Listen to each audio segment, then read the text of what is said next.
The integumentary system is the set of organs forming the outermost layer of an animal's body, comprising the skin, hair, scales, feathers, hooves, claws, and nails. It acts as a protective physical barrier between the external environment and the internal environment.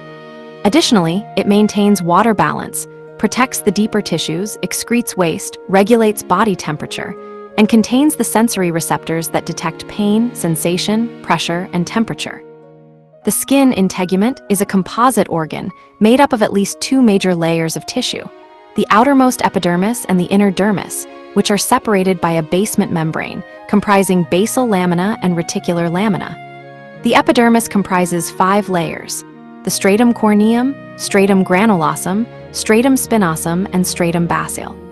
Where the skin is thicker, such as in the palms and soles, there is an extra layer of skin between the stratum corneum and the stratum granulosum, known as the stratum lucidum.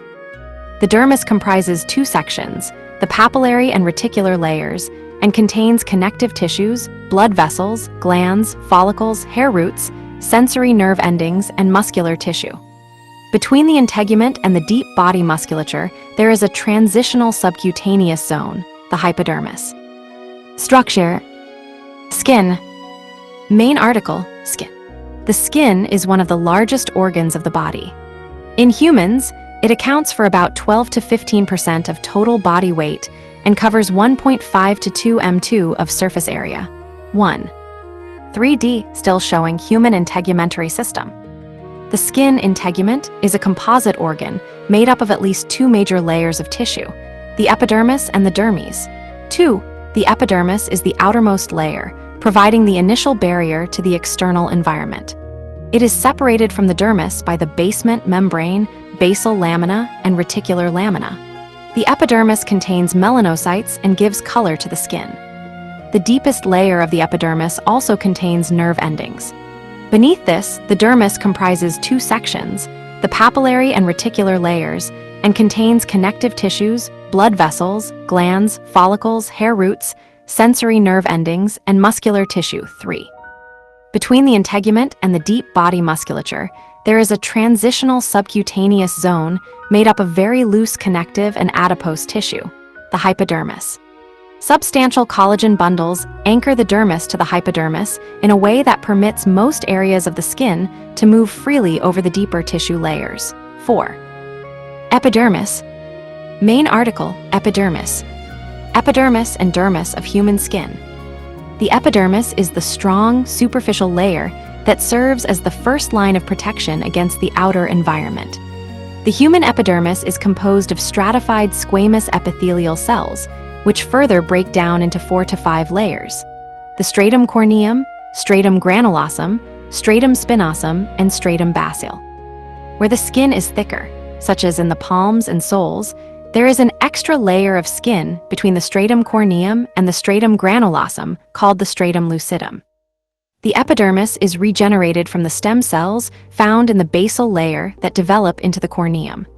The epidermis itself is devoid of blood supply and draws its nutrition from its underlying dermis. 5. Its main functions are protection, absorption of nutrients, and homeostasis. In structure, it consists of a keratinized stratified squamous epithelium, 4 types of cells: keratinocytes, melanocytes, Merkel cells, and Langerhans cells.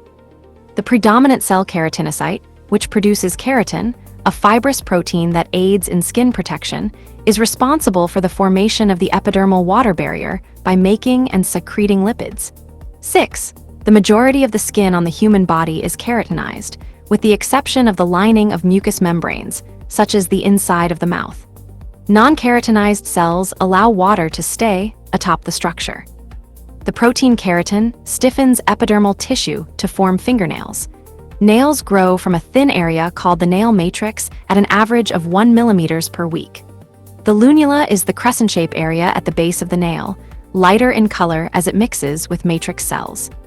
Only primates have nails.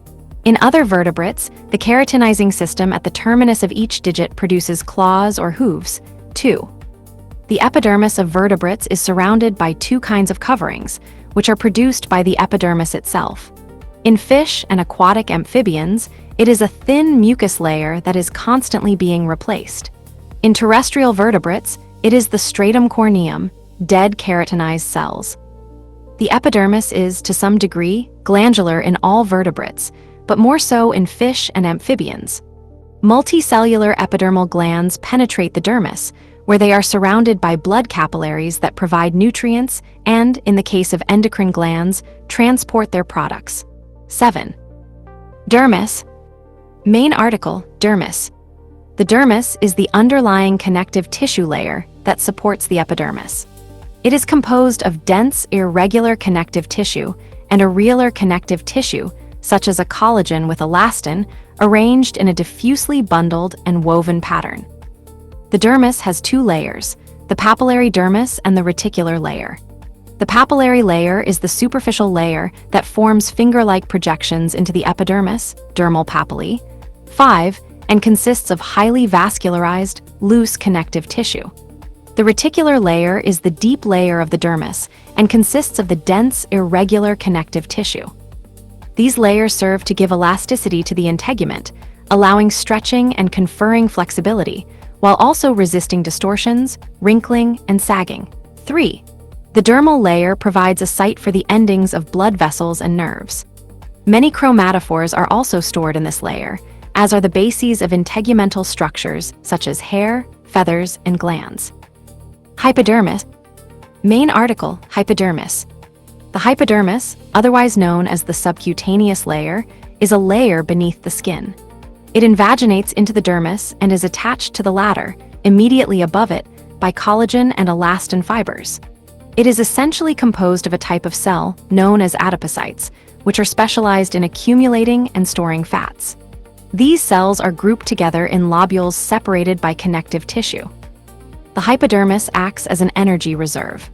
The fats contained in the adipocytes can be put back into circulation via the venous route during intense effort or when there is a lack of energy-providing substances, and are then transformed into energy. The hypodermis participates, passively at least, in thermoregulation since fat is a heat insulator. Functions. The integumentary system has multiple roles in maintaining the body's equilibrium. All body systems work in an interconnected manner to maintain the internal conditions essential to the function of the body. The skin has an important job of protecting the body and acts as the body's first line of defense against infection, temperature change, and other challenges to homeostasis. 8-9. Its main functions include: protect the body's internal living tissues and organs, protect against invasion by foreign organisms, including infectious organisms, protect the body from dehydration, protect the body against abrupt changes in temperature, maintain homeostasis, help excrete waste materials through perspiration, act as a receptor for touch, pressure, pain, heat, and cold. See somatosensory system, protect the body against sunburns by secreting melanin, generate vitamin D through exposure to ultraviolet light, store water, fat, glucose, vitamin D, maintenance of the body form, formation of new cells from stratum germinativum to repair minor injuries, protect from UV rays, regulates body temperature. It distinguishes, separates, and protects the organism from its surroundings. Small-bodied invertebrates of aquatic or continually moist habitats respire using the outer layer integument. This gas exchange system, where gases simply diffuse into and out of the interstitial fluid, is called integumentary exchange. Clinical significance. For a comprehensive list, see List of cutaneous conditions. Possible diseases and injuries to the human integumentary system include rash, yeast, athlete's foot, infection, sunburn, skin cancer, albinism, acne, herpes, herpes labialis, commonly called cold sores, impetigo, rubella, cancer, psoriasis, rabies, rosacea, atopic dermatitis, eczema,